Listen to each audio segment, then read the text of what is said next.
মধ্যপ্রাচ্য উত্তাল।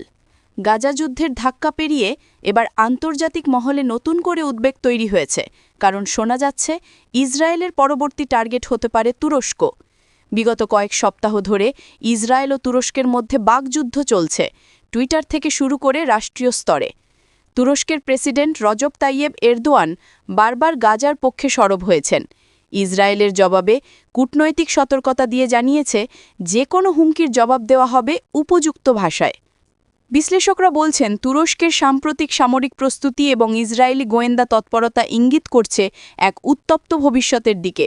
ইসরায়েল যদি সত্যি আক্রমণ চালায়, তাহলে সেটি হতে পারে ড্রোন বা সাইবার মাধ্যমে। আঙ্কারায় জনগণের মাঝে তীব্র ক্ষোভ বিরাজ করছে ইসরায়েলের সম্ভাব্য হুমকি নিয়ে। সাধারণ মানুষ বলছেন, তুরস্ক গাজা ইস্যুতে পিছু হটবে না, আর ইসরায়েল যদি আগায় তবে এর ফল ভালো হবে না। বিশ্বের নজর এখন তুরস্ক ইসরায়েল পরিস্থিতির দিকে। জাতিসংঘ, ন্যাটো এবং ইউরোপীয় ইউনিয়ন সতর্ক নজর রাখছে ঘটনা প্রবাহের ওপর।